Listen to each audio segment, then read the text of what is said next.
नमस्कार। सिनेमा संवाद में आपका स्वागत है। मेरा नाम है अमिताभ। सत्य हिंदी पर सिनेमा से जुड़ी अपनी साप्ताहिक पेशकश में हम हर हफ्ते बात करते हैं सिनेमा के तमाम पहलुओं के बारे में, क्योंकि हमारा मानना है कि सिनेमा सिर्फ मनोरंजन की चीज नहीं है। सिनेमा समाज से संवाद का सबसे सीधा और सबसे सशक्त माध्यम है और समाज की सोच को गहराई तक प्रभावित करने की क्षमता रखता है। इसलिए सिनेमा के बारे में लगातार सिलसिलेवार गंभीरता से बातचीत होती रहनी चाहिए। आज इस कड़ी में हम बात करने वाले हैं हिंदी सिनेमा में पिछले एक दशक में जो राष्ट्रवाद, देशभक्ति और राष्ट्र प्रेम, इस तरह की जो भावनाएं हैं उनको लेकर के जो एक अजीब सी कहना चाहिए कि प्रवृत्ति देखने को मिली है कि इसमें बढ़ावा तो खैर देखने को मिल ही रहा है, लेकिन साथ साथ इसमें सत्ता पक्ष का नैरेटिव जो है उसको आगे बढ़ाने पर बहुत जोर दिख रहा है। और इसमें कुछ ऐसी चीजें दिख रही हैं कि जो कहीं ना कहीं समाज में देशभक्ति की भावनाएं जागृत करने के साथ साथ या कह लें कि उसके बजाय समाज में विभाजनकारी जो भावनाएं हैं उनको ज्यादा बढ़ावा दे रही हैं। कहीं हम ऐसा देख रहे हैं कि सत्ता पक्ष की तरफ से कुछ ऐसी फिल्मों को या इस तरह के सिनेमा को बढ़ावा दिया जा रहा है जो समाज में एक तरह से आपस में लोगों को मिलजुल कर रहने के बजाय आपस में लड़ाने की तरफ वो जो है वो कहीं ना कहीं उकसा रहा है। कश्मीर फाइल्स जैसी फिल्म या केरल स्टोरी जैसी फिल्म जो कि एक तरह से एक कहना चाहिए ध्रुवीकरण के एजेंडे को लेकर के आगे बढ़ती हैं। वो घटनाएं कितनी सच हैं कितनी नहीं, उनके बारे में इतिहास में या राजनीति के पन्नों पर बहुत सारी बातें हो चुकी हैं। राजनीति में उस उनका एक अलग उनको लेकर के अलग तरह की बहसा बहसी चलती रहती है, लेकिन जब हम सिनेमा के पर्दे पर उन कहानियों को देखते हैं और उनको एक अलग नजरिए से देखते हैं तो उसमें जो भड़काऊपन है वो कहीं ना कहीं समाज में अशांति पैदा करने की एक कोशिश की तरह नजर आता है। क्या ये जो चीज है, क्या हम इसको ये माने कि जो हमारी सियासत है वो जानबूझ करके ऐसे प्रोपेगेंडा वाले सिनेमा को बढ़ावा दे रही है, या हम ये माने कि सिनेमा ही जो है वो पिछले 10-11 सालों में जब से कि बीजेपी की सरकार आई है केंद्र में, तब से सिनेमा ने धीरे धीरे अपने आप को उस एक प्रोपेगेंडा मशीन की तरफ ढाल लिया है। क्योंकि सिनेमा जैसा कि हम कहते हैं कि लोगों के दिलो दिमाग पर सबसे ज्यादा तेजी से असर डालता है और बहुत गहराई तक उसकी इमेजेस जो है वो असर करती हैं। तो वो जो चीजें हैं वो कहीं ना कहीं शायद ऐसा है कि वो सिनेमा ने अपने आप को उस तरह के नैरेटिव में, उस तरह की कहानियों में ढालना शुरू किया है। उस तरह की कहानियों को एक खास नजरिए से पेश करने की कोशिश की है जो कि कहीं ना कहीं जो सत्ताधारी वर्ग है इस समय का उसके नजरिए से मेल खाती। क्या ये सवाल मौजूद है? क्योंकि अभी हम देखें जो अभी राष्ट्रीय फिल्म पुरस्कारों का ऐलान हुआ उसमें केरल स्टोरी जो फिल्म है उसको राष्ट्रीय फिल्म पुरस्कार मिला सर्वश्रेष्ठ फिल्मों की श्रेणी में।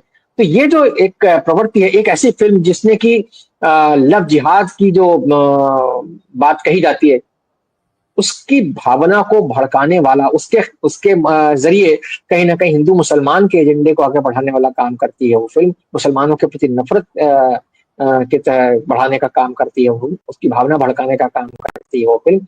ऐसी फिल्म को जब राष्ट्रीय पुरस्कार दिया जाता है तो क्योंकि वो तो सरकारी पुरस्कार है, तो कहीं ना कहीं इस पर सवाल जो है वो उठता ही है।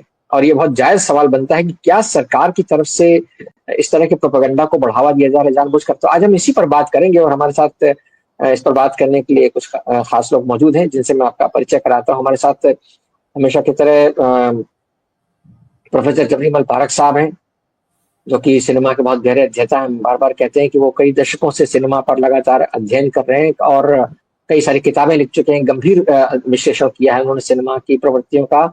हमारे साथ अजय ब्रह्मात्मा जी हैं जो कि दशकों से हिंदी फिल्म समीक्षा का काम कर रहे हैं और हिंदी फिल्में देख करके उनके बारे में न सिर्फ फौरी समीक्षाएं करना बल्कि उनका विश्लेषण करना और उनको किताबों की शक्ल में ढालना और दर्शकों को एक नजरिया देना, एक सोचने का तरीका देना, ये अजय जी की एक कहना चाहिए काम की खासियत है और इसके लिए उन्होंने इससे दर्शकों को लाभान्वित भी करते रहे।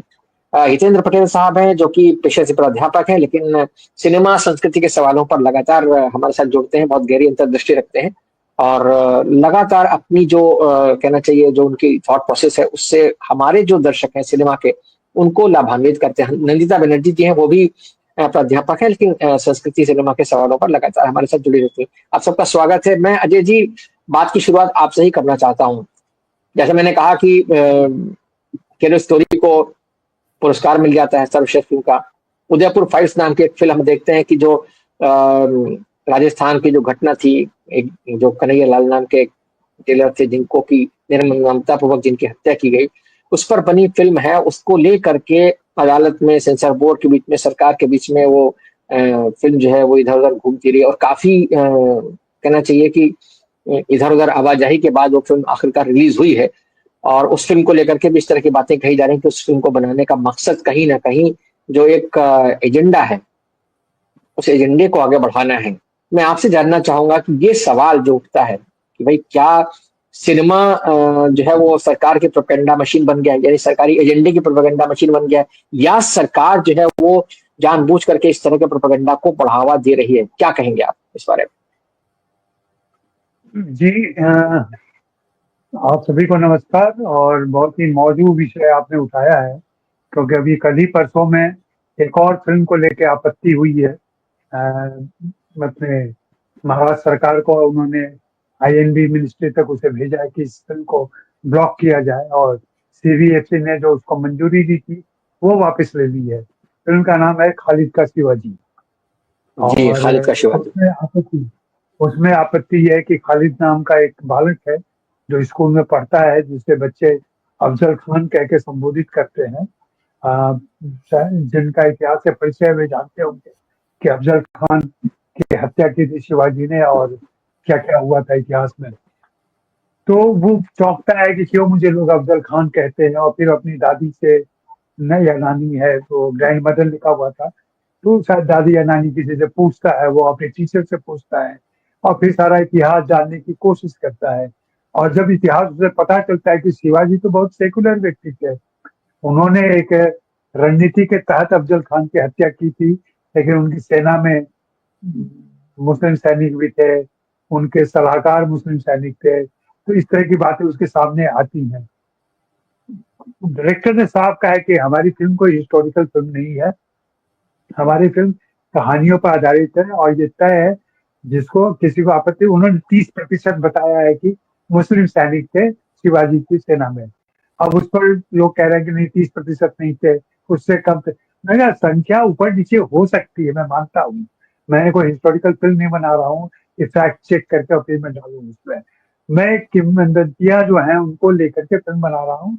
और एक जो सेकुलर जो राजा थे, सेकुलर जो हमारे शिवाजी हैं, उस सेकुलर इमेज को मैं समाज में लाना चाहता हूँ।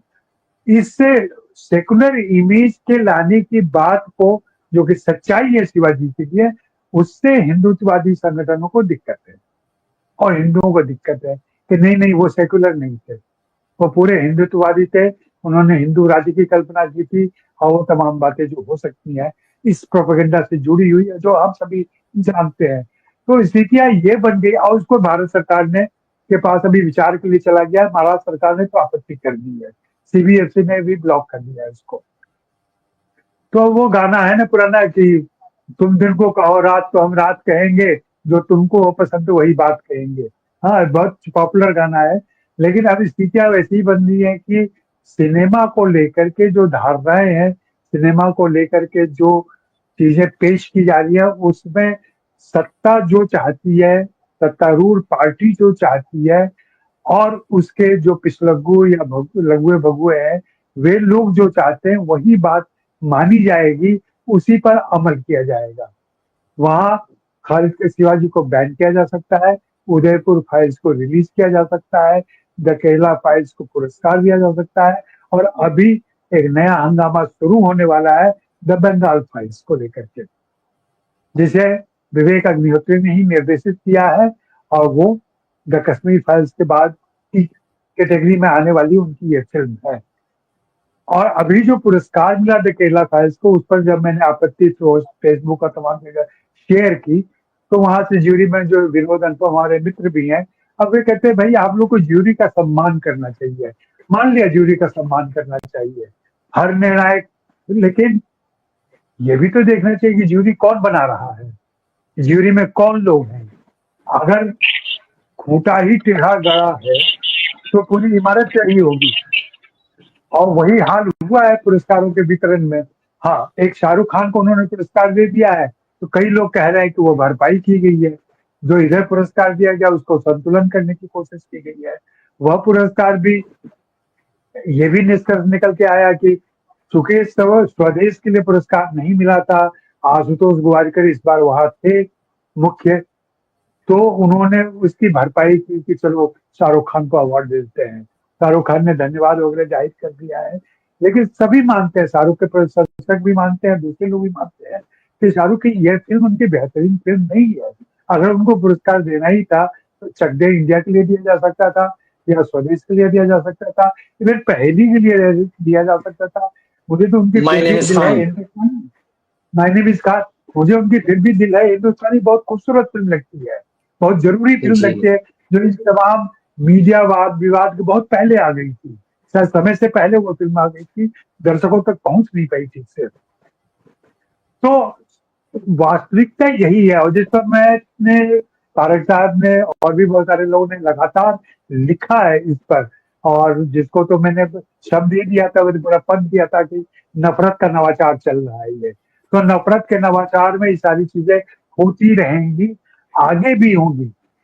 हाँ, ये भी सच है कि फिल्म इंडस्ट्री इन तमाम दबावों के बावजूद एक फिल्म लेकर आ जाती है जिसका नाम है धड़क 2, जहाँ पे जात पात को लेकर के ही, दलित और सवर्ण के द्वंद्व को लेकर, उनकी दुविधाओं और प्रसंगों को लेकर के एक फिल्म आती है जो पॉपुलर फॉर्मेट में आती है, और पॉपुलर फॉर्मेट में आकर के वो बात कहती है जिसके, जो मूल फिल्म पारंजित ने बनाई थी। पारंजित यहाँ इसलिए उल्लेख कर रहा हूँ कि पारंजित दक्षिण के एकमात्र ऐसे फिल्म मेकर के तौर पर आए हैं जिनके यहाँ जो भी दलित या वंचित है वो बेचारा नहीं है, वह अपने अधिकार के लिए जूझ रहा है और उसके लिए भीख नहीं मांग रहा है, वो लड़ रहा है उसके लिए, और उस लड़ाई में वो अपनी, कई बार जीत हो सकती है, कई बार वो सिर्फ अधिकार को रेखांकित करके छोड़ दे रहा है, लेकिन उस वर्चस्व के खिलाफ जा रहा है वो। तो ये बहुत बड़ी बात है। हिंदी में चलिए वहीं से छन के आया, लेकिन आया, जबकि सैराट को लेकर बनी धड़क से उम्मीद थी, लेकिन धड़क तो एक अलग प्रेम कहानी बन गई थी, धड़क 2 फिर भी सैराट के करीब पहुंचती है। तो ये स्थितियां जहाँ हम देख रहे हैं कि ये तमाम दबावों के बावजूद फिल्म इंडस्ट्री झुकी नहीं है, सहमी हुई है, डरी हुई है, लेकिन अपनी बात किसी न किसी तरीके से कभी न कभी कह देती है। हाँ, और वो अपनी बातें कहने में कई बार कामयाब होती है, कई बार अननोटिस रह जाती है चीजें, लेकिन ऐसा नहीं है कि तमाम फिल्म मेकर इनके सामने घुटने टेक चुके हैं और इनकी हाँ में हाँ मिला रहे हैं। रही बात उनके जो सत्ताधारी और सत्तारूढ़ पार्टी है उसके विचारों की, उसके वर्चस्व की और उसके मनमानी की बात, वो तो सच्चाई है, वो हम सब लोग देख रहे हैं, खुलेआम देख रहे हैं, और न सिर्फ फिल्मों में देख रहे हैं बल्कि जीवन के तमाम क्षेत्रों में ये बातें चल रही हैं कि भाई हम जो कह रहे हैं वही सही है, आप लोग सब झूठ बोल रहे हो, आप लोग सब गलत हो, हम जो है हम ही सही है। तो इस तरह की बातें तो है। अभी मैं फिलहाल इतनी बात कहता हूँ। जी शुक्रिया। जी, बहुत शुक्रिया। आपने जो बातें कही हैं, आपने जो सूचनाएं दी हैं वो मुझे लगता है कि हमारे दर्शकों के साथ साथ जो पैनल में हमारे साथी हैं उनके लिए भी लाभप्रद होंगी। जैसे आपने खालिद का शिवाजी जो फिल्म जिसका जिक्र किया, वाकई मैंने भी उसके बारे में सुना कि उसको लेकर के विवाद शुरू हो गया है कि कैसे कोई शिवाजी के बारे में मुसलमान से जोड़ते हुए फिल्म बना सकता है इसको लेकर के। जबकि आपने जो शिवाजी का के बारे में जो कहा, मैं सहमत हूँ कि एक शासक के तौर पर उनकी छवि जो थी वो एक सेकुलर शासक के तौर पर छवि थी, और उनकी सेना में भी मुसलमान, उनके प्रशासन में, सेना में मुसलमानों का एक तबका था, योगदान था, और उन्होंने कभी इस तरह का भेदभाव किया और इस तरह की कोई जानकारी नहीं है। लेकिन उनके नाम पर अपनी राजनीति चलाने वाले आज जो है वो हिंदू मुसलमान का इस तरह फर्क कर रहे हैं कि वो शिवाजी के साथ में किसी मुसलमान का नाम जोड़ते हुए देखना भी नहीं चाहते। तो ये बड़ी अफसोस की बात है। मैं पटेल साहब आपके पास आता हूँ। आपने अजय जी जो बात की धड़क 2 की, धड़क 2 दरअसल पारंजित की जो फिल्म थी पेरियारम पेरुमलम, वो जो मूल फिल्म है उसका हिंदी रूपांतर है एक तरह से, और मैं नहीं जानता क्योंकि मैंने अभी वो फिल्म देखी नहीं है। ये बात सच है कि जातिवाद के सवाल पर सिनेमा हिंदी फिल्में बन रही हैं, ये अपने आप में, और कहना चाहिए मसाला सिनेमा के फॉर्मेट में बन रही, ये एक अच्छी शुरुआत है। इसके लिए जो भी लोग हैं, करण जौहर या जो फिल्म के निर्माता निर्देशक करण जौहर हैं इत्यादि हैं, उन सबको बधाई है। लेकिन क्या वो उस तरह का असर छोड़ पा रही है, ये एक अलग सवाल है जो हम आगे बात करेंगे। फिलहाल पटेल साहब, आपसे मैं जानना चाहता हूँ कि ये जो बात अजय जी ने उठाई कि सरकारी एजेंडा जो है उसको किसी न किसी तरीके से सिनेमा पोषित कर रहा है, या सरकार जो है अपने एजेंडा को चलाने वाले सिनेमा को पोषित कर रही है, ये अन्योन्याश्रित संबंध है, मतलब एक दूसरे का की निर्भरता है एक दूसरे पर। तो ये जो माध्यम का उपयोग या दुरुपयोग है, इसके बारे में आप क्या कहेंगे? क्योंकि हम देखते हैं जब विपक्ष पर फिल्में बनानी होती हैं तो एक्सीडेंटल प्राइम मिनिस्टर बनती है या इमरजेंसी बनती है। जब पक्ष पर फिल्में बनानी होती है तो आपको प्रचार करना है तो सीधे सीधे आप पैडमैन बना देते हैं, या टॉयलेट एक प्रेम कथा बना देते हैं, या फिर कहीं ना कहीं आप जो है इतिहास की खिड़की में जब उससे झांकते हैं तो तान्हा जी बनाते हैं, छावा बनाते हैं, इस तरह की फिल्में बनाते हैं जिससे कि खास तरह का नैरेटिव, या फिर कश्मीर फाइल्स बनाते हैं। कैरो स्टोरी का जिक्र बार बार किया अजय जी ने कि वो एक खास तरह के एजेंडे को बढ़ावा देती है, और लव जिहाद की जो कहानी है, और उसमें भी जो झूठ था कि हजारों किस्से इस तरह के थे, अंततः उस झूठ को जो है जब अदालत ने उस पूछताछ की तमाम सारी बातें तब जाके वो हुआ, फिर भी जो है वो कहीं ना कहीं नैरेटिव तो आगे बढ़ाती है। तो ये जो नैरेटिव आगे बढ़ाने का काम है, इसके बारे में आप क्या कहेंगे जितेंद्र जी? नमस्कार। मुझे लगता है कि अजय जी ने जो जो बातें आप मेरी बात सुन पा रहे हैं? जी हाँ, बिल्कुल जी सुन जी। पा रहे हैं। बोले आप, बोले। एक तो ये बात है कि जो अजय जी ने बातें कही हैं वो सभी सही बातें हैं, और मुझे लगता है कि जब तक हम दो बातों को ध्यान में नहीं रखेंगे तो इस विषय पर सिनेमा की जो भूमिका है उसके बारे में राजनीतिक बातें कर पाएंगे। सिर्फ पहली बात यह है कि फिल्मों को, किस फिल्म को पुरस्कार मिले ना मिले, इसमें सरकार की तरफ से एक भूमिका रही है, और वो पहले दूसरे रूप में होती होगी, लेकिन इस वक्त तो स्पष्ट है कि ऐसी फिल्मों को भी पुरस्कार मिल रहा है जिससे कि समाज में इस तरह का भेदभाव बढ़ रहा है। और कोई चाहे तो ये मान सकता है कि इसमें सरकार की एक सीधी सीधी भूमिका है। ठीक है, एक तो एक ये बात है। दूसरी बात ये है कि मेरी चिंता अधिक इस बात को लेकर के है कि पुरस्कार चाहे जो भी हो, समाज में इसकी स्वीकृति बढ़ रही है, लोग देखने जा रहे हैं। और फिल्म, और मैं पिछले दिनों जो OTT पर जो फिल्में आती हैं उसको देख रहा था, तमाम जगहों पर एक एक एक तरह से ऐसा मन बनाया जा रहा है, ऐसी फिल्में दिखाई जा रही हैं, ऐसी फिल्में मिल रही हैं जिसमें कि पाकिस्तान, मुसलमान, विदेशी, दूसरी तरफ इतिहास को लेकर के जो चीजें चल रही हैं वो भी कम डिस्टर्बिंग नहीं है। तो आप देखिए, समाज में, इतिहास में, फिल्मों में सब जगह एक तरह का ध्रुवीकरण चल रहा है, और ये ध्रुवीकरण इतना भयानक हो गया है कि आप माने या ना माने, अब इतिहासकार से इतिहास नहीं चलता है, और लोग जो हैं अब जो मन में आता है दिखा रहे हैं, जो मन में आता है समझा रहे हैं, और लोग समझ भी जा रहे हैं। तो मैं तो इसके लिए सरकार को दोष देता हूँ, लेकिन उससे ज्यादा दोष जो है ये बौद्धिक समाज को मैं देता हूँ, जो इन बातों पर बहुत खुल करके नहीं लिखता और बहुत मुखर नहीं होता। और तीसरी बात कि समाज में जो परिवर्तन हो रहे हैं, और जो समाज इस तरह से एक पहले कहते थे ना हम लोग अंधा कानून, समाज में एक अंधापन जो है वो बन गया है, एक एक एक एक विचित्र किस्म का ध्रुवीकरण हो गया है। अब उसके बहुत सारे पहलू हैं।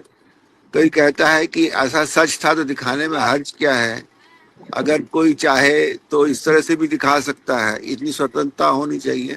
लेकिन मेरा अपना मत है कि ये जानबूझकर किया जा रहा है।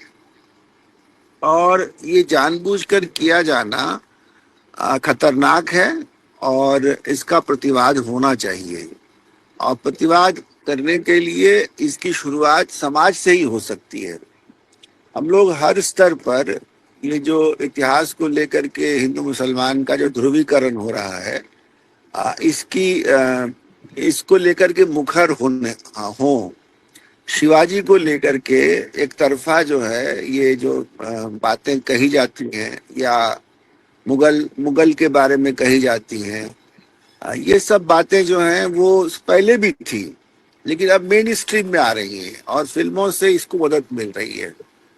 सरकार का विरोध होना चाहिए और जो लोग इनको पुरस्कार देते हैं वो आग में घी डालने का काम कर रहे हैं, उनको स्वीकृति दे रहे हैं। समाज के एक छोटे हिस्से में अगर इस तरह का मत रहता है तो रह ही सकता है इतने बड़े समाज में, लेकिन अगर आप उसको आप नेशनल अवार्ड दे देते हैं तो फिर उसको स्वीकृति मिल जाती है। ऐसा लगता है कि ये बिल्कुल सच है, सभी तो सरकार ने इसको दिया है।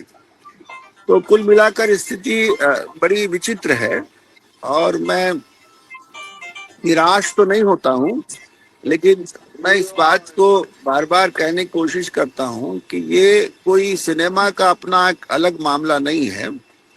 सिनेमा की अपनी मजबूरियां होती हैं, सिनेमा बनाने वाले उसके कमर्शियल सक्सेस को ध्यान में रखते हैं, एक खास तरह का एक दबाव उनके ऊपर होता है, लेकिन लिखने पढ़ने वाले लोग भी अब मुखर नहीं हो रहे हैं और ये मेरी चिंता का ज्यादा बड़ा विषय है जी, है ना। ये मैं आपको कहना चाहता हूँ कि ये चतुर्दिक अगर चारों तरफ इसी तरह की हवा बह रही हो तो सिनेमा इसमें क्या करे।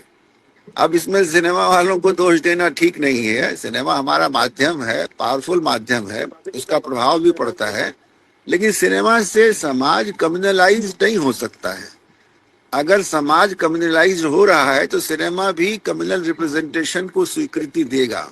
इसीलिए ये मामला जो है वो हर स्तर पर लड़ने के लिए हमको प्रेरित कर रहा है और मैं बंगला सिनेमा को थोड़ा सा बेहतर मानता हूँ इस मामले में। अभी तक उस तरह का पोलराइजेशन यहाँ नहीं दिखलाई पड़ता है, मुझे नहीं दिखलाई जी, पड़ता यहाँ पे, लेकिन बहुत संभव है और इसके संकेत मुझे मिल रहे हैं कि इसमें दूसरे तरह की चीजें आने लगी हैं या आ जाएंगी। तो संकीर्णताओं का अपना आपसी तालमेल होता है। जैसे भाषा के मामले में हो सकता है कि बंगला में कुछ ऐसी फिल्में बनने लगे जो कि भाषाई संकीर्णता को उस तरह से ले जाए। तो मेरा मूल कथन ये है कि हर तरह की संकीर्णताओं का विरोध हमको करना चाहिए और आपने जो उदाहरण दिए, अजय जी ने जो उदाहरण दिए, वो बहुत डिस्टर्बिंग है और सरकार के रोल की जितनी भी निंदा की जाए कम है। और सरकार के प्रतिनिधि लोग भी जिस तरह का वक्तव्य देते रहते हैं वो बहुत ही निराशाजनक है और बौद्धिक लोग भी अब चुप होना शुरू कर देते हैं और वो बोलते नहीं हैं। तो मेरे लिए तो एक स्थिति ऐसी है कि हम लोगों को जहां भी जितना भी मौका मिले, जितनी भी छोटी सी जगह मिले, वहां पर इस तरह की सभी संकीर्णताओं का विरोध करना चाहिए। मैं जहां से लौट रहा हूँ वहां एक सेमिनार हुआ था, उसमें बिहार में नवजागरण जो है वो उस पर चर्चा हो रही थी। तो मैं देख रहा था कि संकीर्णताओं का आकर्षण कितना अधिक होता है कि हर मामले में जो छोटी छोटी चीजें होती हैं जिसका एक व्यापक संदर्भ होता है, उससे काट करके एक क्षेत्र विशेष को, एक भाषा विशेष को, एक धर्म विशेष को, एक जाति विशेष को महत्व देने वाले लोगों को ज्यादा फोकस में रखा जाता है। तो ये संकीर्णताओं के विरुद्ध लड़ने का समय है और इस क्रम में सिनेमा की जो भूमिका, प्रगतिशील भूमिका होती थी, वो कम हुई है और सरकार को दोष देना चाहिए और सरकार की निंदा करनी चाहिए और जो लोग पुरस्कार देते हैं उनकी निंदा भी की जानी चाहिए कि स्वतंत्रता के नाम पर वो जो है वो गलत तरह की प्रवृत्तियों को बढ़ाने वाले लोगों को प्रश्रय दे रहे हैं और उनको जो है उत्साहित कर रहे हैं और उनकी स्वीकृति बढ़ा रहे हैं। फिलहाल इतना ही। जी, बहुत शुक्रिया। आपने बहुत अच्छी बात कही, जो एक संकीर्णताओं वाली बात आपने कही है और उनसे लड़ने के लिए बुद्धिजीवी वर्ग की जो भूमिका होनी चाहिए उसके बारे में बात की। मैं पारक साहब आपके पास आता हूँ। जो बातें अजय जी ने और हितेंद्र जी ने कही हैं, उनमें अपनी बात जोड़ते हुए हम चाहेंगे कि आप ये बताएं कैसे कुछ उदाहरणों समेत, चूंकि यहाँ बात सारी हो रही है और कुछ अभी तो हाल की फिल्मों का जिक्र हो रहा है, लेकिन हम देख रहे हैं कि पिछले 11 सालों में खास तौर से, ऐसा नहीं था कि पहले बिल्कुल ऐसी प्रवृत्ति नहीं थी, लेकिन इतनी ज्यादा खुली खुली या और इतनी ज्यादा कहना चाहिए कि उग्र रूप में नहीं थी, या समाज को सिनेमा के जरिए बांटने का एजेंडा कम से कम इतना ज्यादा ब्रेजन नहीं था, इतना ज्यादा इतना ज्यादा बेधड़क होकर के कोई नहीं कर रहा था कि आप जो ऐसी किसी फिल्म को अवार्ड दे दें जो कि एक ऐसे नैरेटिव पर बनी है जो समाज में कहीं ना कहीं एक विभाजन की बात करता है। आपको अगर ऐसा लगता है कि कुछ ऐसे केसेस हो रहे हैं तो आप उनको अलग तरीके से दिखाएं। या जो बात अजय जी ने कही कि भाई जो जाति का मामला है, देखिए जातीय संघर्ष को लेकर के जो प्रेम कहानियां पहले बनती थी, वो जिस तरह की हिंदी में बनी है, मतलब जातीय विभेद को लेकर के, उनसे हट करके अब फिल्में बनने लगी हैं। तो उसका कारण ये है कि जो जहां से वो कहानियां ली जा रही हैं, मूल रूप से वो कहानियां जो है जिन लोगों द्वारा बनाई जा रही है या जिनके समाज द्वारा बनाई जा रही है, वो समाज जो है कहीं ना कहीं उस जातीय संघर्ष का या उस जातीय भेदभाव का शिकार रहे हैं। पा रंजीत का जिक्र अभी किया अजय जी ने। पा रंजीत दलित समुदाय से आते हैं और वो उन्होंने उन चीजों को देखा है।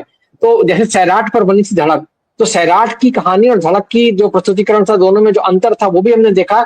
और जो पेरियारम पेरुमल है और ये जो धड़क 2 है, उसमें भी जो अंतर है वो हम देख पा रहे हैं। जो दर्शक उन दोनों फिल्मों को देख चुके हैं, जो विचारवान लोग हैं, जो विश्लेषण करते हैं, तो वो जो चीजें हैं वो कहीं ना कहीं ये इशारा करती है कि अगर हम उस समाज से नहीं आते या हमने वो पीड़ा नहीं झेली है, तो कहीं ना कहीं, या हम उस पीड़ा को लेकर संवेदनशील नहीं है, तो कहीं ना कहीं चीजें कहने में गलती हो सकती है। आपकी राय फारूक साहब? सभी को नमस्कार। देखिए, दो तरह की फिल्मों के बारे में यहाँ पर चर्चा हो रही है। एक वो जो जिसके द्वारा सांप्रदायिक विभाजन की कोशिशें हो रही है, और दूसरी वो जो कहना चाहिए कि ब्राह्मणवाद या जातिवाद के खिलाफ बन रही है। मैं समझता हूँ कि दूसरी तरह की फिल्में जो है वो बहुत कम है, बहुत कम बन रही है, ये सही है, लेकिन कम है, लेकिन बन रही है क्योंकि पहले तो बिल्कुल भी नहीं थी। और एक्चुअली फारूक साहब, मैं थोड़ा सा एक मिनट के लिए आपको टोक रहा हूँ। बात जो है, दरअसल आज हमने जहां से बात शुरू की थी वो थी जो राष्ट्रवाद का जो एक चलन है जो हमारे सिनेमा में ज्यादा बढ़ा है पिछले 10-11 सालों में, और वो उसको जिस तरीके से पेश किया जा रहा है, मतलब उसमें क्या है कि आप एक बाइनरी खड़ी कर रहे हो कि जो आपसे एग्री नहीं करता वो देशद्रोही है।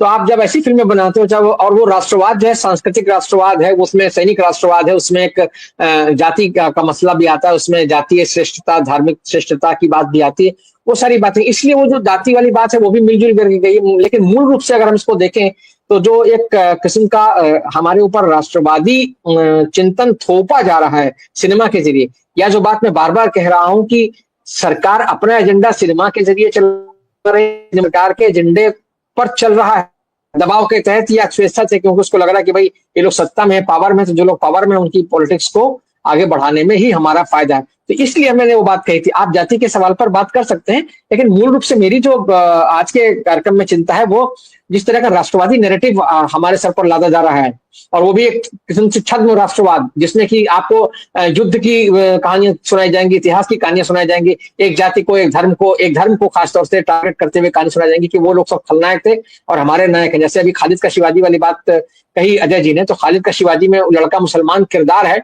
लेकिन वो शिवाजी मतलब टाइटल में भी नहीं आ सकता मुसलमान। तो ये चीज जो है, ये इसके बारे में मैं जानना चाहूँ आपकी राय जी।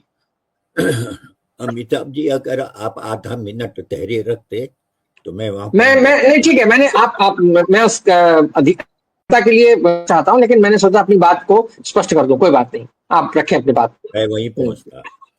बहरहाल, बहुत अच्छी बात है। मेरा मुझे जो बात मुख्य रूप से कहनी है वो यह है कि फिल्में तो कई तरह की बन रही है, लेकिन जिस प्रोपेगेंडा फिल्म की बात कर रहे हैं और जिसे हम एक बड़े खतरे के रूप में देख रहे हैं, और आज पहली बार नहीं देख रहे हैं, इसी में सिनेमा संवाद में हम इस पर कई बार चर्चा कर चुके हैं और हम लगातार देख रहे हैं कि ऐसी प्रोपेगेंडा फिल्में जो है लगातार बन रही है। कुछ कामयाब हुई है, कुछ नहीं भी हुई है, वो एक अलग विषय है, कुछ को पुरस्कार मिला है। लेकिन जो महत्वपूर्ण बात है कि ये जो जिसे आप राष्ट्रवाद कर रहे हैं, वो राष्ट्रवाद वह है जिसका प्रचार आरएसएस पिछले 100 साल से करता आ रहा है और जिसकी प्रेरणा जो है वो फांसीवाद से, नाजीवाद से मिली है, हिटलर से मिली है।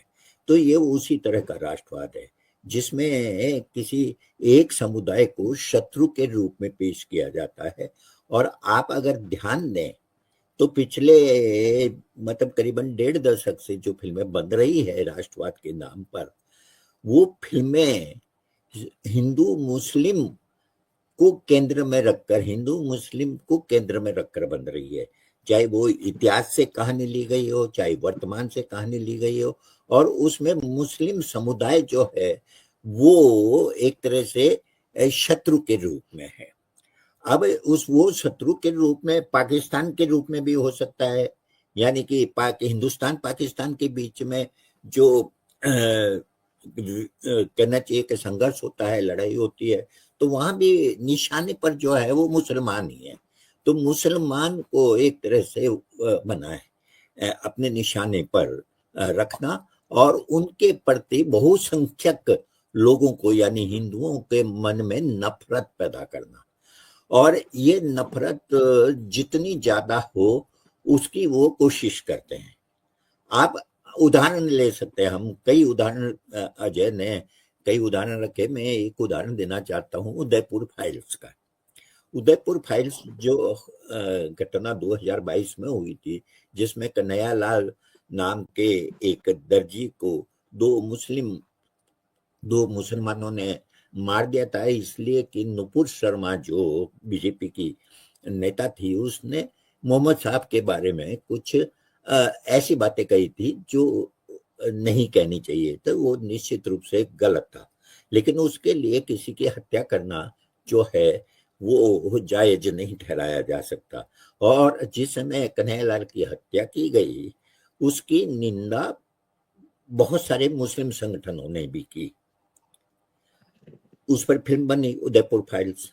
इरादा ये नहीं है कि इस तरह की घटना को एक वस्तुगत रूप में, एक ऐसे रूप में पेश किया जाए कि ये जो धार्मिक उन्माद है, जो सांप्रदायिकता है, ये किस तरह से देश को या समाज को नुकसान पहुंचा रहा। नहीं, अगर ये होता तो फिल्म बनाने वाले ऐसी बहुत सारी घटनाओं पर भी फिल्म बनाने के बारे में सोचते। जैसे उदाहरण मैं फिर देता हूं कि बंबई जाने वाली एक ट्रेन में एक सिपाही जो है 4 मुसलमानों की हत्या कर देता है, और क्योंकि वो शक्ल से मुसलमान लग रहे थे, उनकी दाढ़ी बढ़ी हुई थी। उस पर तो किसी ने नहीं सोचा। गाय की रक्षा के नाम पर कितनी हत्याएं हुई है, उस पर फिल्में नहीं बनी है, उस पर सोचा ही नहीं गया। यानी कि ये जो प्रोपेगेंडा फिल्म है, ये प्रोपेगेंडा फिल्म के निशाने पर केवल और केवल मुसलमान है, और उनको इस तरह से पेश करना है बिल्कुल वैसे ही जैसे यहूदियों को पेश किया गया था हिटलर के समय में। वहां पर भी इस तरह की बहुत सारी प्रोपेगेंडा फिल्म बनी थी, जिसमें जर्मन लोगों को यह बताने की कोशिश की गई थी कि तुम्हारी सारी मुश्किलों का कारण मुसलमान है। तो यह है। अब आप देखेंगे ये सरकारी प्रोपेगेंडा तो है, लेकिन ये सरकारी प्रोपेगेंडा जो है वो पूरे सरकार के क्रियाकलापों का प्रचार नहीं करता, यह केवल सांप्रदायिक प्रचार करता है। यानी कि आप देखें तो मैंने जैसा बताया कि क्या कर रहा है, ये ऐसी कहानियां लेता है जिसमें कि मुसलमान को आसानी से खलनायक बनाया जा सके, चाहे वो कश्मीर फाइल्स हो, द केरला स्टोरी हो, या जो इतिहास से संबंधित फिल्म है।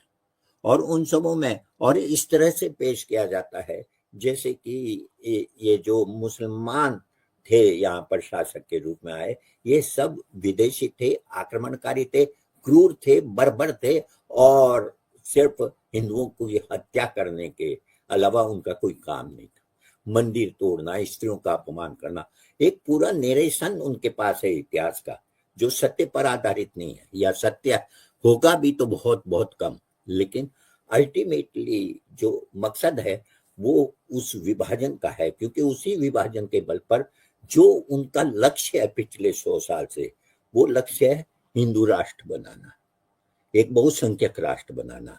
और दूसरा यह है कि केवल यही नहीं, ये तो है ही महत्वपूर्ण, लेकिन इसके अलावा जो दूसरा महत्वपूर्ण है कि इसकी आड़ में वे जिस तरह का दक्षिणपंथी एक क्रोनी कैपिटलिज्म का एक ऐसा लूट खसोट वाला देश बनाना जिसको लेकर जनता बिल्कुल भी जागरूक ना हो, जनता उसकी तरफ ध्यान ही ना दे, वो केवल और केवल इस बात पर ध्यान दे कि तुम्हारा सबसे बड़ा दुश्मन जो है वो मुसलमान है, और जब तक मुसलमानों को सबक नहीं सिखाया जाएगा तब तक नहीं होगा।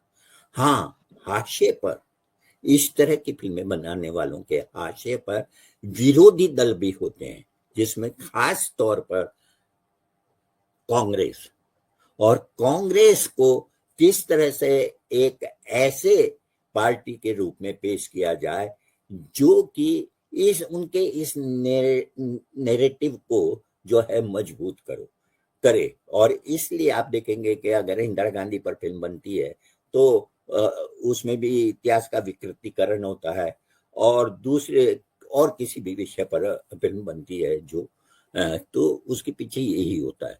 मेरे कहने का मतलब है कि ये जो है एक ऐसे इरादे के साथ किया जा रहा है। अब रहा कि फिल्म वालों का क्या है, या जैसा जितेंद्र जी ने सवाल उठाया वो मुझे लगता है कि काफी महत्वपूर्ण है।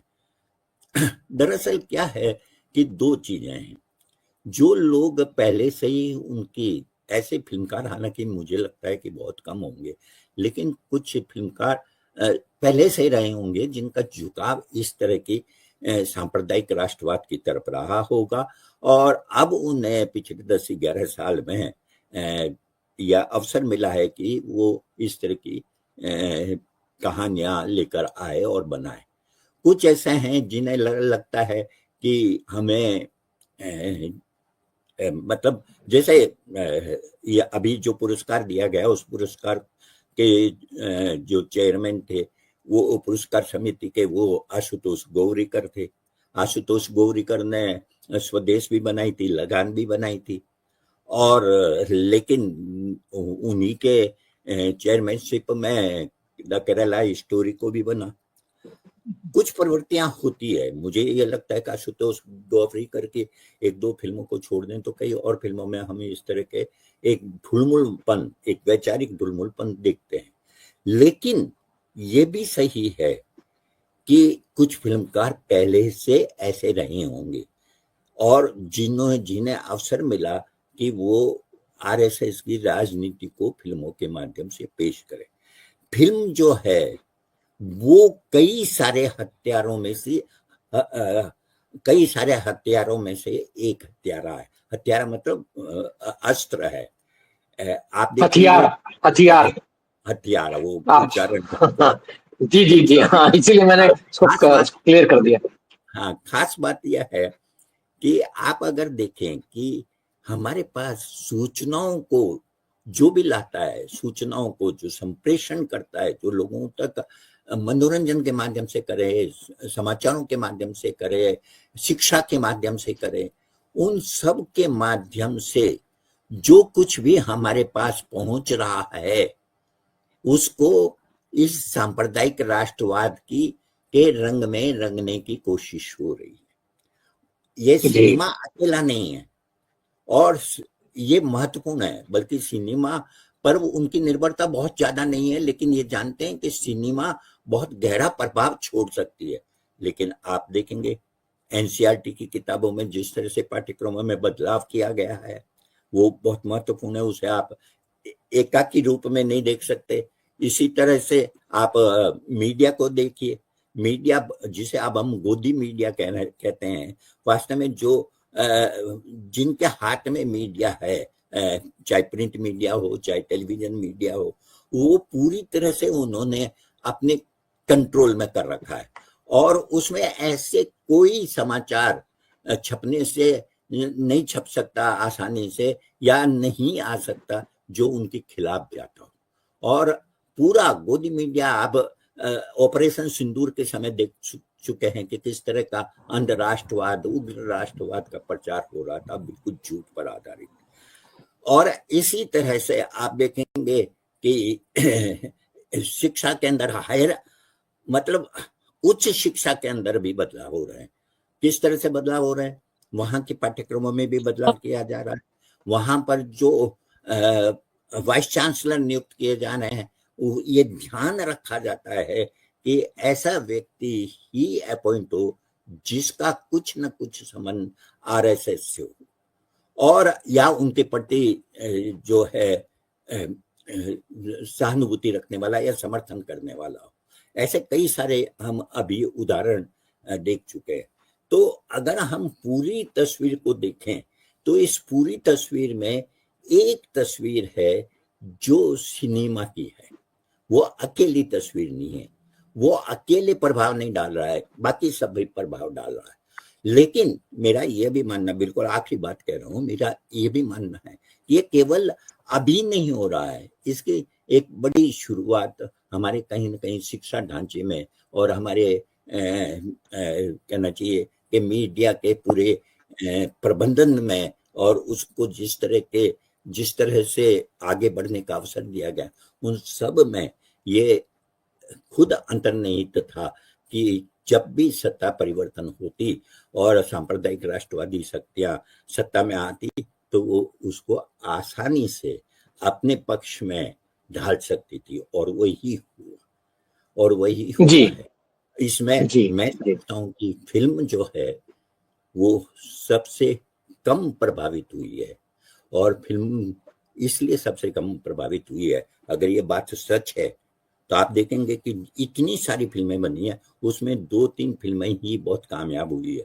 उदयपुर फाइल्स के बारे में आज सुबह ही मैं पढ़ रहा था कि पहले दिन उसकी कुल पूरे भारत में 14 लाख जो है कमाई हुई और दूसरे दिन यानी कि कल 1 लाख रुपए।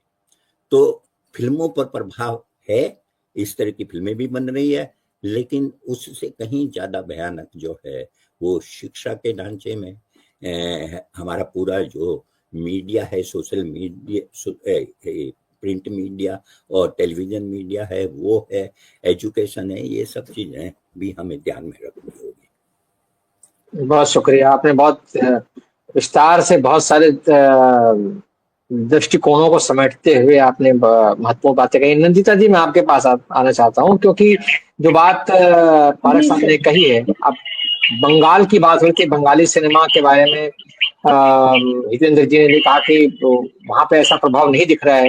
मुझे लगता है आपके एंड पर ऑडियो में कुछ डिस्टर्बेंस भी आ रहा है, चेक कर लें। अमिताभ जी एक बात भी बोलिए पारक साहब, बोलिए। ये जो सारी बातें कही है उसके अलावा जो जमीनी स्तर पर जो भयावह घटनाएं हो रही है उसकी तरफ तो हम लोग शायद ध्यान ही नहीं देते। मैं गुड़गांव में रहता हूँ और गुड़गांव के बारे में आपने सुना होगा कि पिछले 1 महीने से यहाँ पर जो बंगाली काम कर रहे हैं उनको पुलिस जो है वेरिफिकेशन के नाम पर परेशान करती रही है। बताते हैं कि करीबन 50,000 बंगाली काम करते हैं, उसमें से कम 40,000 मुसलमान हैं जिन्हें कहा जा रहा है कि वो बांग्लादेशी है और पुलिस उन्हें भगा रही है। लगभग इतने लोग भाग भी चुके हैं, जा भी चुके हैं। हम अगर उनको थोड़ी देर के लिए उनकी जगह अपने को रख कर देखें तो कितना बड़ा, कितनी आप जो कहना चाह रहे हैं पारक साहब, देखिए पहली बात तो नहीं, आपने ठीक है, अपने विषय अपने गलत नहीं उठाया है, मैं उसको उस विषय की गंभीरता को कहीं कम नहीं कर रहा हूँ। मुद्दा ये है कि पहली बात तो ये सारी खबरें जिन पर आपने कहा कि हम ध्यान नहीं देते, ध्यान दिया जा रहा है। वैकल्पिक मीडिया में कम से कम इन पर चर्चाएं भी हो रही हैं, इन सूचनाओं के आधार पर विश्लेषण भी हो रहे हैं, इनकी खबरें रिपोर्टिंग भी हो रही है। मेन स्ट्रीम मीडिया में नहीं आ रहा है, जिसको आपने गोदी मीडिया कहा उसमें नहीं आ रही है ये सारी बातें, ये बात सच है। लेकिन एक तो ये बात है, दूसरी बात है कि ये चीजें चूंकि अन्य प्लेटफॉर्म्स पर अन्य कार्यक्रमों में डिस्कस हो रही हैं, इसलिए इनको यहाँ पर हम उसी शिद्दत के साथ डिस्कस करें ये संभव नहीं, क्योंकि ये एक अलग तरह की मतलब कहना चाहिए कि बातचीत का मंच है। आप जो कह रहे हैं मैं उस बात की चाहता हूँ, इससे जोड़ना चाहता नहीं, बिल्कुल ठीक है, आपकी सारी चिंताएं वाजिब है और उनसे हम में से कोई भी यहाँ पर असहमत नहीं होगा, क्योंकि ये सारी बातें जैसा कि हम सब बार बार कह रहे हैं कि भाई पूरे समाज में ही इस तरह की बातें आ रही हैं कि आप उसको एक विभाजन की तरफ ले जाएं, आप हिंदू मुसलमान में बांट दें पूरे देश को कि मुसलमान जो है वो गंदे हैं, खलनायक हैं, इस देश से उनको कहीं ऐसी जगह फेंक देना चाहिए जो कि शायद पता नहीं कहाँ होगी।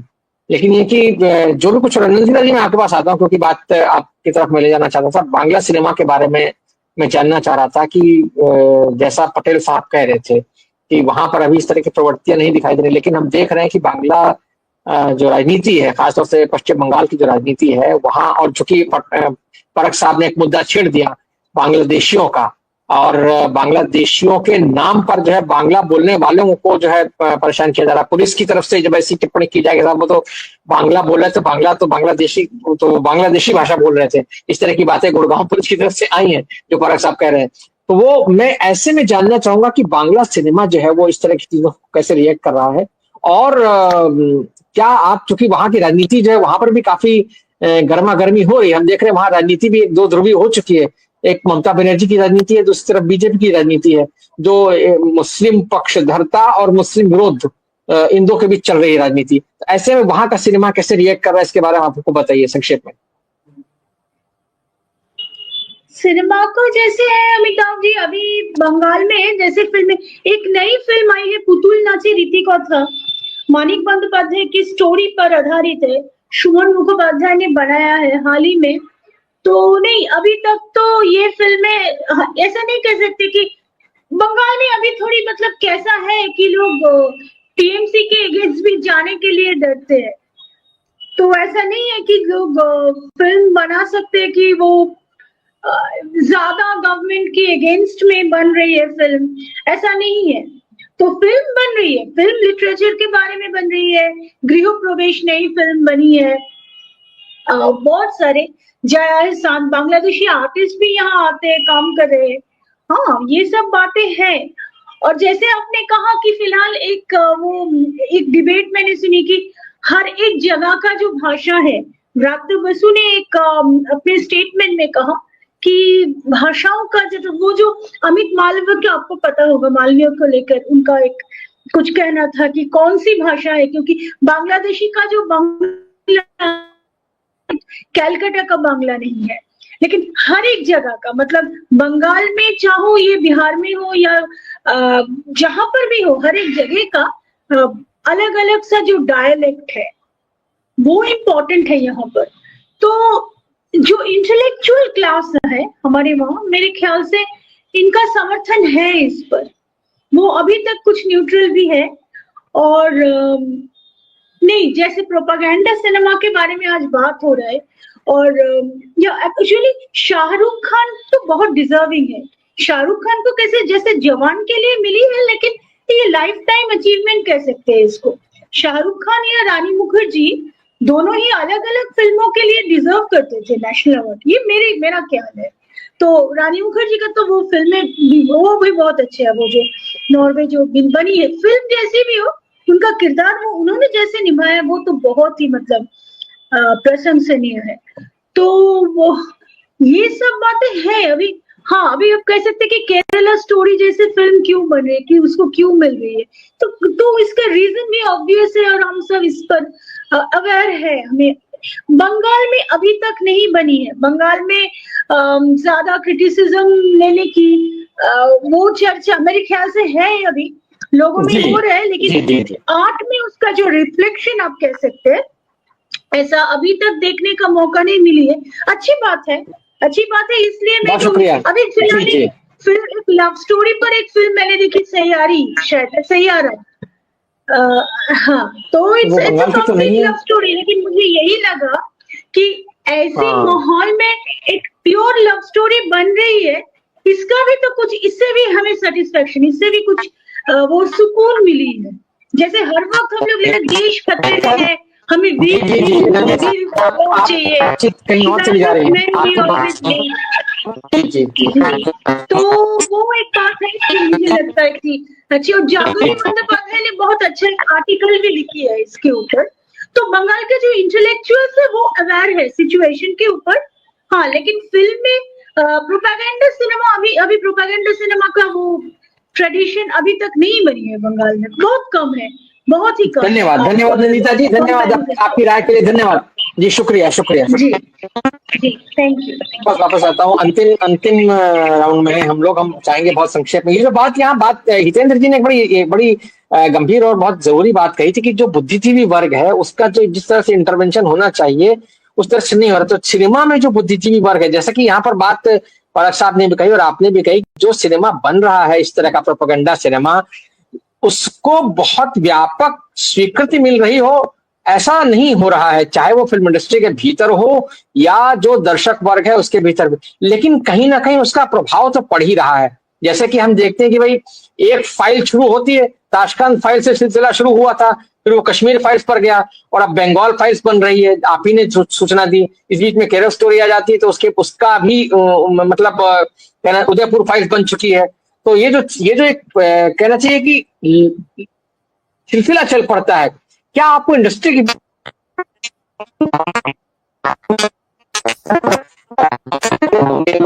से राइटर्स से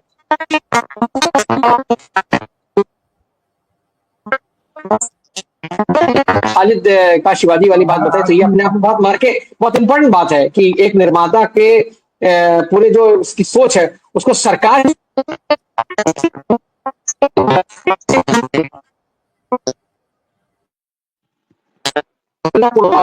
जी जी जी, देखिए जो मैंने पहले भी कही बात, और ये बहुत अच्छी बात है, उदयपुर फाइल्स की चर्चा आ गई।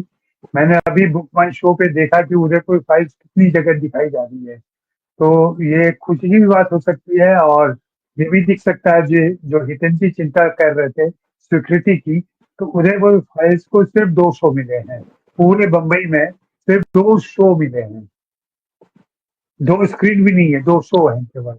तो ये अपने आप में बहुत अच्छी है कि इसको लोगों ने स्वीकार नहीं किया फॉरएवर फाइल्स को। और पारक साहब ने उसके आंकड़े बता ही दिए कि 14 लाख और 1 लाख आया है। तो हर दक्षिणपंथी सोच की फिल्म केरला स्टोरी बन जाएगी या कश्मीर फाइल्स बन जाएगी, ऐसा भी नहीं होता है, ऐसा नहीं हो रहा है। हमने तमाम ऐसी प्रोपेगेंडा फिल्मों को गिरते हुए पिटते हुए देखा जो पिछले सालों में आई हैं। 12 फिल्में तो आ ही गई हैं, और उन 12 फिल्मों में से अब 2 ही 3 फिल्मों का नाम ले पाते हैं। हाथ थोड़े जो एक मास्क पहन के आती है, जिसमें उरी आ जाती है, आर्टिकल 370 आ जाती है, ये एक मास्क पहन के आती है जो सीधे नहीं आती है लेकिन परोक्ष रूप से उस बात को कहती है। तो परोक्ष वाली फिल्में बहुत सारी बन रही हैं अभी, प्रत्यक्ष वाली फिल्में थोड़ी कम बन रही हैं, क्योंकि प्रत्यक्ष वाले मामले थोड़े कम हैं, और है भी तो लोग उसको विश्वसनीय नहीं मानते, इसलिए उन फिल्मों का बनना थोड़ा मुश्किल लग रहा है। मैं शुरू से इस बात को कह रहा हूँ कि 10 साल 11 साल के इनके शासन के बावजूद, इनकी तमाम कोशिशों के बावजूद, फिल्म इंडस्ट्री का बहुत छोटा तबका इनके प्रभाव में आ पाया है। अभी भी बड़ा तबका या तो चुप हो गया है, या सहमा हुआ है, या बहुत बारीकी से अलग ढंग का काम कर रहा है। इसी साल जितनी फिल्में विदेशी फिल्म फेस्टिवल में गई हैं, अगर उन फिल्मों का बारीक अध्ययन आप करें, वो सारी फिल्में सत्ता के विरोध में खड़ी मिलेगी आपको। लेकिन अब के निर्माता निर्देशक थोड़े होशियार और सावधान हो गए हैं, वे इसका कोई प्रचार नहीं कर रहे हैं, वे इस तरह की कोई बात नहीं कर रहे हैं जिसको लेकर के भारत में हंगामा मचे और फिर कोई बात हो। वे ऐसी फिल्मों को विदेशों में दिखा रहे हैं, जैसे ईरानी सिनेमा ईरान में नहीं दिखाया जाता था, बाहर दिखाया जाता था, हम भारत में देखते थे, दूसरे देशों में देखते थे, वैसी एकदम स्थिति नहीं आई है, लेकिन उधर बढ़ते हुए हम दिख रहे हैं कि जो हमारा बेहतर सिनेमा होगा, जो प्रतिरोध का सिनेमा होगा, जो वास्तविक सिनेमा होगा, वो फेस्टिवल के जरिए सिने प्रेमियों के पास जाएगा, लेकिन अपने देश के जो आम फिल्म दर्शक हैं उनके बीच वो बहुत देर से पहुंचेगा, या बहुत ही लिमिटेड रूप में पहुंचेगा। और ये तो जी हमेशा से रहा कि जैसे सिनेमा बहुत ही लिमिटेड लोगों तक पहुंचता है, तो मैं जाहिर बहुत है निराश जाहिर है। तो चाहिए। ठीक है, बिल्कुल। जी धन्यवाद। परख साहब, आपकी अंतिम टिप्पणी बहुत संक्षेप में, क्या आपको लगता है जो बात अजय जी ने कही कि ये सिनेमा जो है वो लिमिटेड में पहुंच रहा है और जाहिर है इसका असर हालांकि है, इसका असर एक तबके पर है, लेकिन फिर भी कहीं ना कहीं ये बात है कि ऐसी फिल्में बन रही हैं, जाहिर बात है आप किसी की अभिव्यक्ति को तो रोक नहीं सकते, चाहे वो उदयपुर फाइल जैसी फिल्म ही क्यों ना हो। जब कोर्ट को भी अंततः ये कहना ही पड़ा उसको कि भाई ठीक है एक फिल्म बनी है, ये अंततः तो दर्शकों पर ही निर्भर करता है कि वो ऐसे सिनेमा को कितना स्वीकारते हैं। जैसा कि आपने सुना कि उदयपुर फाइल जैसी फिल्म को दर्शकों ने स्वीकार नहीं किया, ये अलग बात है। जैसी फिल्में बनती हैं और उनको व्यापक तौर पर बॉक्स ऑफिस सफलता भी मिलती है, सरकारी प्रोत्साहन भी मिलता है और पुरस्कार भी मिलते हैं, लेकिन ऐसे सिनेमा को लेकर के आप किस तरह की भविष्य में किस तरह की आशा रखते हैं? देखिए, दो बातें हैं। एक तो क्या है कि सिनेमा हो या जो भी कहना चाहिए कि जिसमें शिक्षित मध्य वर्ग सक्रिय रहता है, उस शिक्षित मध्य वर्ग का बहुत छोटा सा हिस्सा है जो बहुत प्रोग्रेसिव है। ज्यादातर आप देखेंगे कि वो ऐसे क्षेत्रों से आया है या ज्ञान विज्ञान के वहीं तक सीमित रहा है जहां पर न तो उनको इतिहास की जानकारी होती है, न संस्कृति की, न परंपरा की। बहुत कुछ उनके पारिवारिक जो मूल्य होते हैं वो उसे लेके चलते हैं। आप अगर देखें तो जिन सोसाइटीज में, जिन अपार्टमेंट्स में हम रहते हैं, वहाँ कितने लोग आपको पढ़े लिखे प्रोग्रेसिव मिलेंगे। तो ये सीमा तो है, और लेकिन उसके बावजूद, मतलब इस सीमा के बावजूद आप देखेंगे कि 14 साल बाद भी, सारी कोशिशों के बावजूद भी, आमिर खान, शाहरुख खान, सलमान खान, इरफान, ये सब वैसे ही लोकप्रिय हैं अब भी। इरफान की मृत्यु के समय का ध्यान दीजिए कि किस तरह से उनको बहुत व्यापक पैमाने पर श्रद्धांजलि दी गई। आज भी आमिर खान की फिल्में सितारे जमीन पर कितनी चली है। ये बताता है कि प्रोपेगेंडा ठीक है, वो करते रहे हैं, लेकिन ये जो सिनेमा है जिसने पिछले 100 साल में अपनी जड़ें भारतीय मानस में बैठाई है, वो इतनी आसानी से खत्म नहीं की जा सकती। जी जी जी जी, बहुत धन्यवाद, बहुत धन्यवाद परख साहब। एक आखिरी वाक्य है, और उसमें जो अजय ने कहा, ऐसी बहुत सारी छोटी छोटी जिसकी चर्चा भी नहीं होती, आप OTT पर फिल्में देखिए, आपको मालूम पड़ जाएगा कि एक फिल्मों की एक नई दुनिया है अलग, और उस दुनिया में लोग मस्त हैं, वो उन्हें ज्यादा अच्छी लगती है बजाय कि इन प्रोपेगेंडा फिल्मों के और प्रचार फिल्मों के। कोरियन कहानियां, कोरियन प्रेम कहानियां। जी बिल्कुल ठीक आपने, बिल्कुल ठीक आपने। जी जी धन्यवाद धन्यवाद। हितेंद्र जी, अंत में अंकित किया था जो आपने की जो कहना चाहिए निष्क्रियता है या जो उसकी उदासीनता है इस पूरे ट्रेंड को लेकर के, उसको अंकित किया था और आपने कहा था कि नहीं इसका विरोध होना चाहिए। सिनेमा के